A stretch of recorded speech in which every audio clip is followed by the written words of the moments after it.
¿Qué tal a todos? En este video vamos a explicar lo que es un ciclo. Entonces, de manera rápida, un ciclo se usa cuando en un ejercicio tenemos operaciones repetitivas. Entonces, para explicarlo vamos al tema de, por ejemplo, el ciclo del agua. Se llama ciclo porque es un conjunto de pasos que se repiten y se repiten y se repiten y se van a repetir. En este caso es una repetición infinita. En nuestros casos va a ser una repetición finita. Pero al final de cuentas es la misma idea. En un ciclo del agua,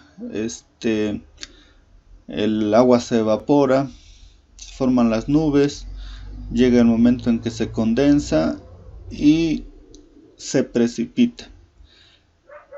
Llega a la tierra, corres, moja la tierra y otra vez vuelve a evaporarse. Y así se va repitiendo, todos esos pasos se repiten y se repiten, ¿no? Entonces, también aquí en cuanto a informática se utilizan mucho lo que son los ciclos para cuando repetimos y repetimos un proceso. Es decir, hay métodos, por ejemplo en matemáticas, donde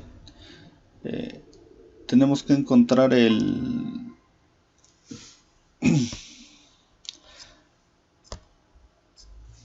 denominador, el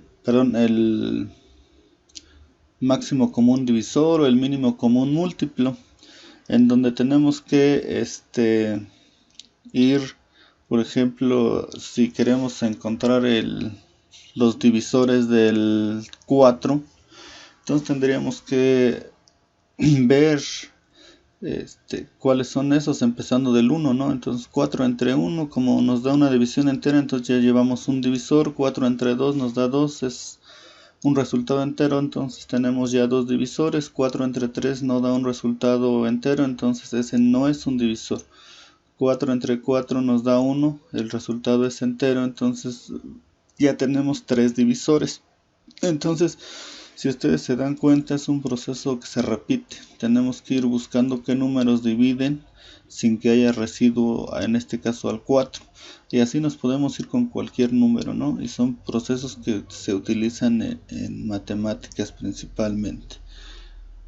Entonces aquí vamos a hacer un ejemplo con un ejercicio un poco abstracto, refiriéndome a que a lo mejor no tiene mucho caso o en la vida no se utiliza mucho. Sin embargo, nos sirve para que nosotros entendamos qué es un ciclo. Entonces aquí en esta diapositiva tenemos dos ejemplos de un ciclo. En cuanto a computación, hay tres tipos de ciclos. Le llaman ciclo for o ciclo mientras. El for también se puede traducir como para. El ciclo mientras y el ciclo do while, que sería como hacer mientras. Entonces son tres tipos de ciclos. Ahorita vamos a retomar el ciclo de para en nuestro ejercicio. Entonces aquí quise poner este diagrama que está del lado izquierdo porque es una forma de hacer un ciclo, con los rombos tomando de acuerdo a una condición. Entonces un ciclo va a empezar y se va a repetir y se va a repetir y se va a repetir hasta que se cumpla una condición. A esa condición le llaman condición de parada. Esto es para que el ciclo no se vuelva infinito, porque si en una computadora el ciclo se vuelve infinito, pues el programa va a estar utilizando el procesador todo el tiempo.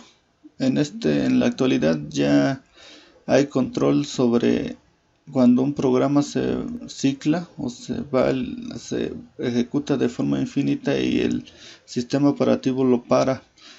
Pero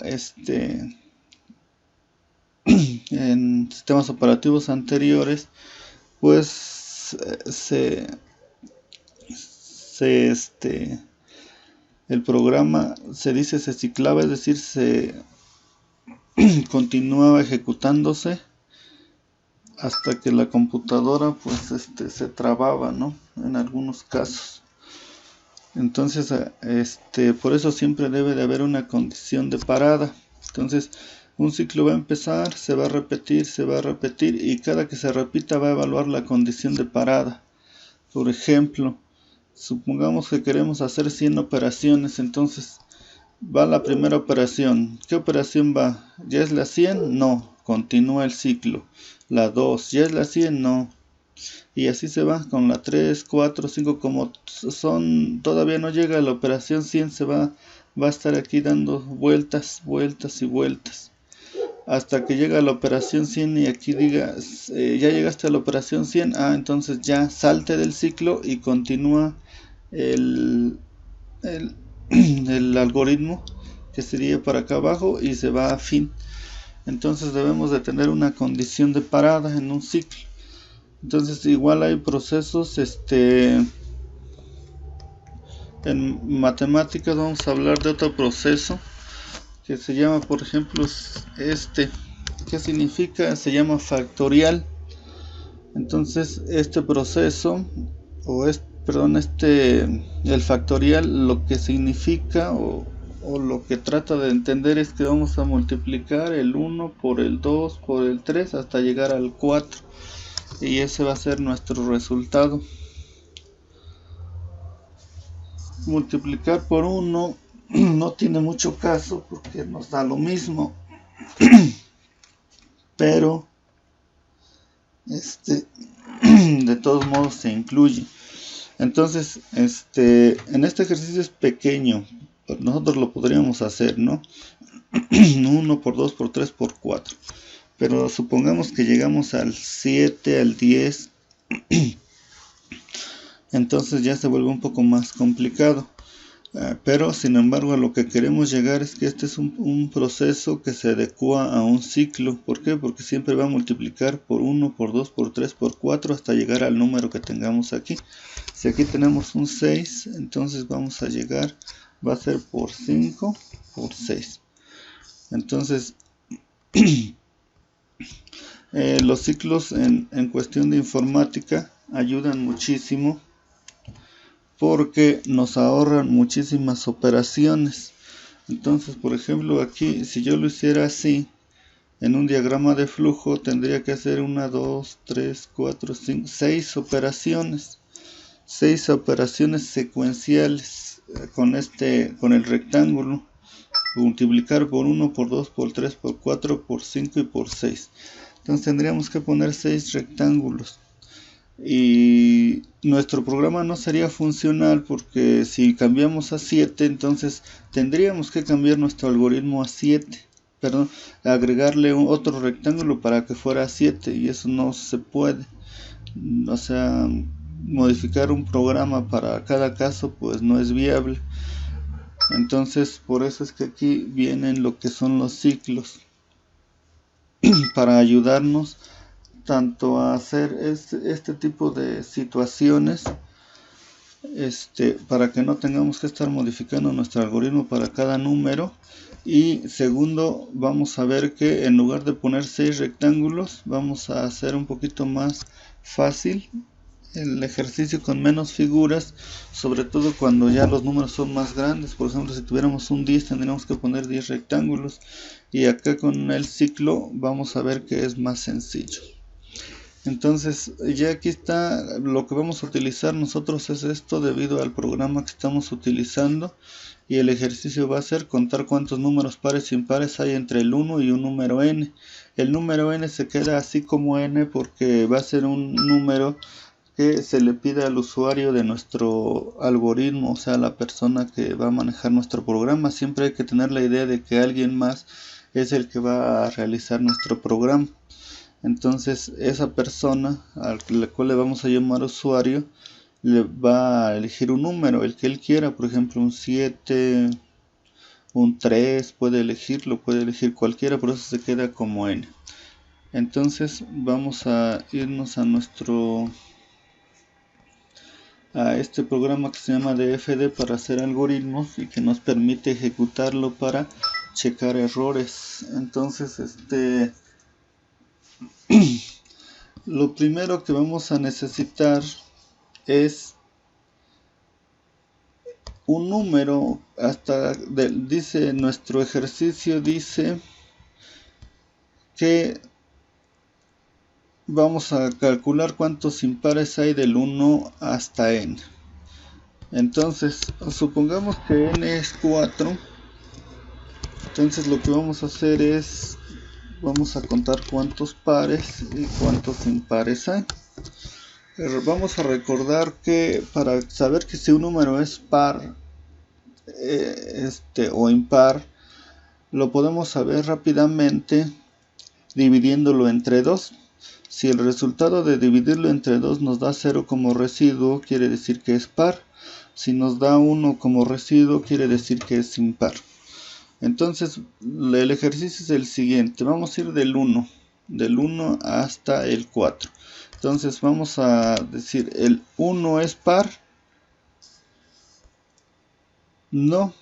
Entonces aquí ya llevamos un impar. Es decir, 1 entre 2, como no alcanza, nos queda un residuo de 1. Entonces es impar. Luego nos vamos con el 2. 2 entre 2 es 1 y nos da 0 de residuo, entonces quiere decir que es un par. Entonces llevamos un par y un impar.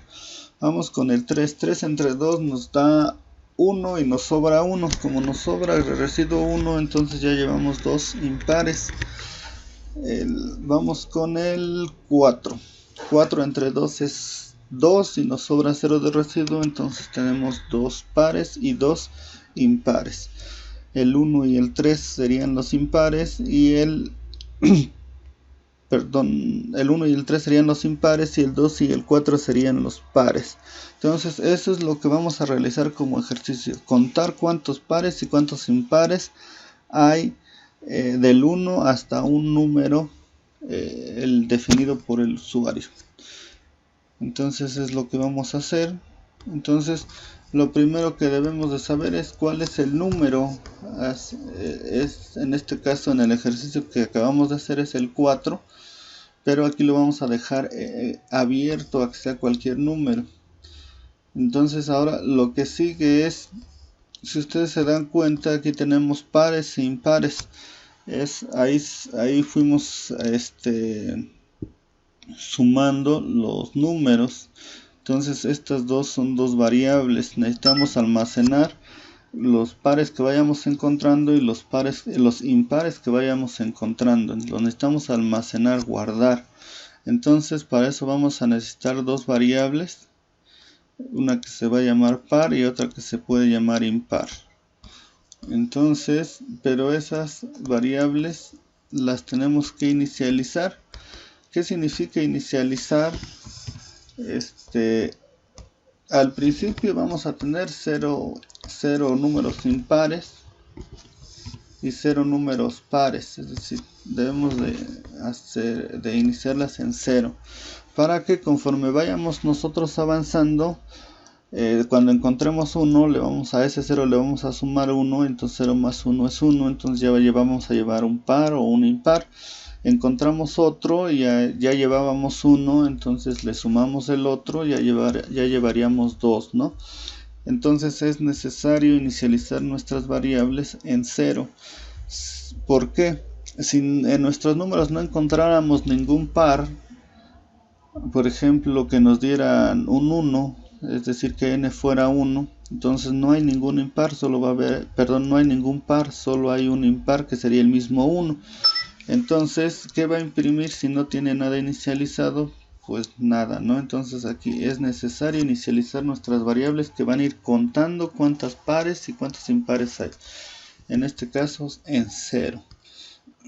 Ahora, lo que sigue es, ya tenemos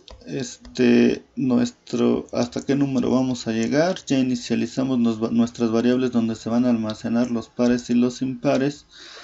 Ahora lo que sigue es el ciclo. Entonces aquí vamos a utilizar un ciclo para. que es este polígono irregular, y ya nos muestra la palabra para, de manera que nosotros podemos identificar que es un ciclo. Si ustedes se dieron cuenta, agregó y aparte agregó este rectángulo con las orillas redondeadas, que significa cierre. Es decir, aquí esto significa que el ciclo empieza aquí y termina aquí. Entonces las operaciones que van a ser repetitivas tienen que ir aquí en medio, entre el polígono irregular y este rectángulo de orillas redondeadas. Entonces todo lo que se va a repetir aquí adentro. Cuando termina el ciclo ya lo ponemos aquí abajo, ¿no? Entre fin. Entonces para lleva algunos elementos. Lo primero va a ser una variable. En programación regularmente se llama i. Esa variable es la que va a controlar el ciclo. En este caso ya dijimos, vamos a llamarle i. En este primer rectángulo vamos a iniciar, ¿dónde vamos a iniciar a hacer el ciclo? Es decir, ¿en qué número? Entonces, como nuestro ejercicio dice que vamos a encontrar el número de pares e impares iniciando del 1 hasta un número n, entonces vamos a iniciar en el 1, donde vamos a terminar en el n. Es decir, si es 4, nuestro ciclo va a ir del 1 al 4. Si es 8, nuestro ciclo va a ir del 1 al 8. Y acá este último número es cada cuánto va a avanzar. Es decir, va a empezar en el 1, después qué número va a seguir en el siguiente ciclo. Ahí, como tiene un 1, sería el 2. Después en el otro ciclo sería el 3, en el otro el 4 y así sucesivamente. Si aquí nosotros le escribimos 2 en lugar de 1, entonces va a ser 1 y se va a saltar al 3 en el siguiente ciclo, después al 5 en el siguiente ciclo. Entonces aquí es cada qué número va a avanzar. Entonces el ciclo, esta es nuestra variable que va a inicializar el ciclo y también lo va a parar. Entonces aquí es el que va a dar la condición de paro del ciclo para que no se vaya al infinito. Entonces aquí va a depender del ejercicio de qué número a qué número podemos avanzar, pero de a qué número empezamos y en cuál terminamos y cada cuándo hacemos el salto al siguiente ciclo, cada 1, cada 2, cada 3. Entonces son las tres cosas que debemos de definir aquí. Y entonces dentro de este ciclo vamos a, como dijimos que para detectar si un número es par o impar, lo vamos a dividir. En este caso la operación se llama mod. Es decir, vamos a dividir el número, perdón, aquí no es 1, es i. Es decir, en el primer caso sería 1 entre 2.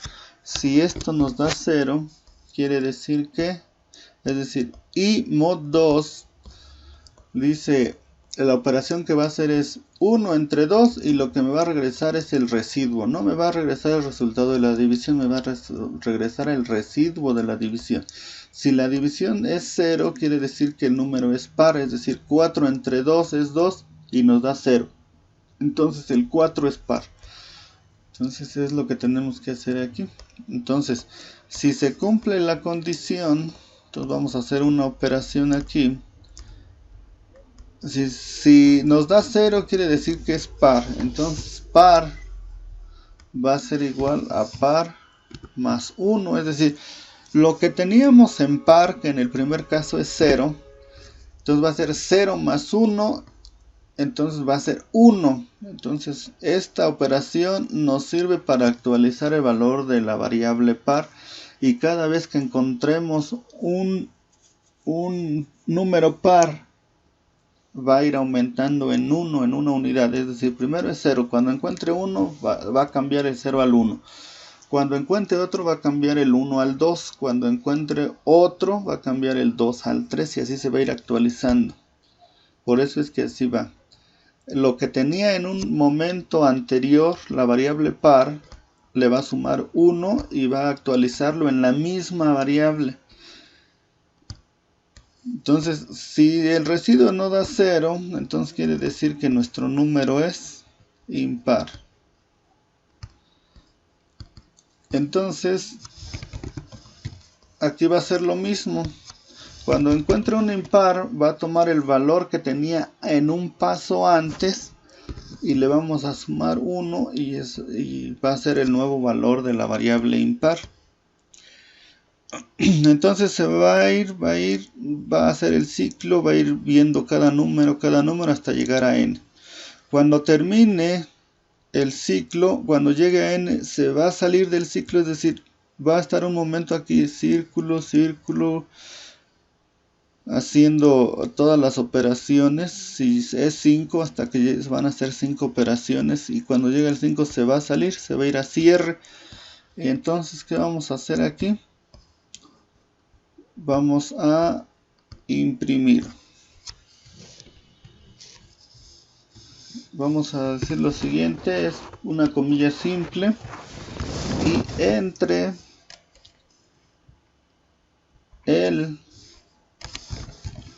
número 1 y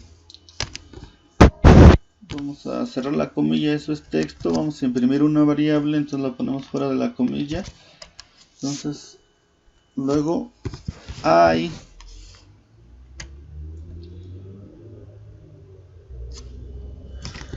vamos a poner un espacio para que no se nos junten las palabras. Hay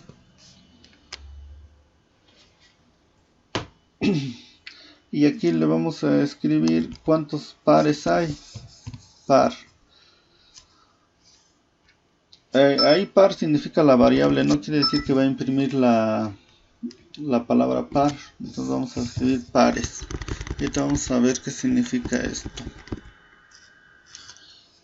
Entonces dice va a decir, supongamos que nuestro número es 5. Entonces va a decir entre el número 1 y, en lugar de n va a escribir 5. Entre el número 1 y 5 hay, por ejemplo, ahí cuántos serían 2 pares. Entonces sería aquí, en lugar de par va a ser 2 pares. Entre el número 1 y 5 hay 2 pares. Eso es lo que significa esto. Esto es la variable y esto es la variable. Entonces aquí hay que distinguir entre texto y variable. Entonces cuando nosotros escribimos un simple texto va entre comillas, y cuando escribimos una variable va sin comillas. Ahora, como esto es texto y esto es una variable, se divide por medio de una coma. Esas comas dividen los pedazos con los que vamos a formar nuestra frase. Entonces, esto no se debe de olvidar.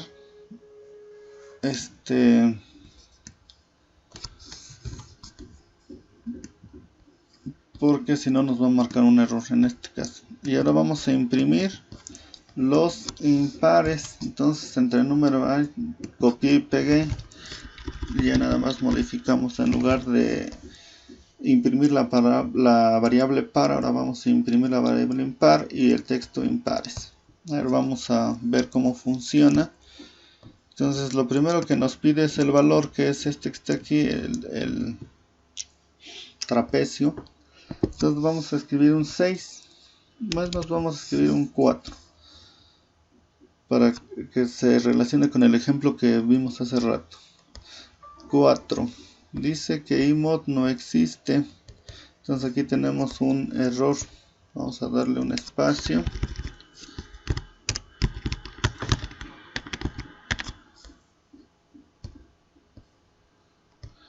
Y a ver, ahora sí, ponemos un 4.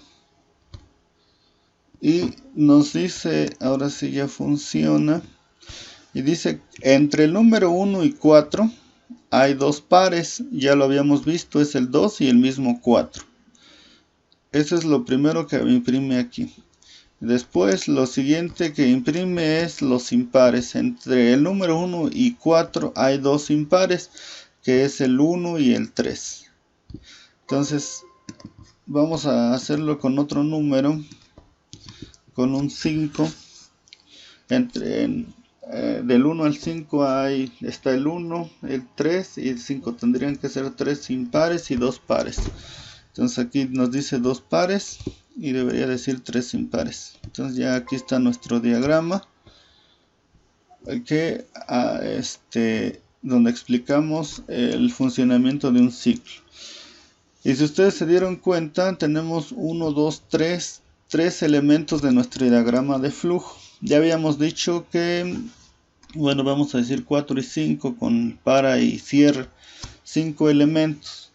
Si nosotros quisiéramos hacerlo con ir verificando uno por uno, si son 10, aquí tendríamos que poner 10 rectángulos, si son 20 rectángulos. Y este programa, no importa el número que sea, quedan las mismas figuras. Ya sin modificación, funciona para cualquier número. Entonces no se puede hacer de otra manera más que de esta manera para que se generalice. Esto es como las matemáticas. Se hace una fórmula que generalice a todo un fenómeno. Aquí se hace un diagrama de flujo, un programa que funcione para cualquier número. Entonces esto es el diagrama de flujo, que es lo que se tiene que realizar. Entonces hay que poner atención en el video para ver los elementos que van en cada parte, dado que aquí no se ve bien. Entonces tendríamos que poner atención cuando se abran la configuración de cada figura para poder ver el texto como es. Eso sería todo, espero que se haya entendido.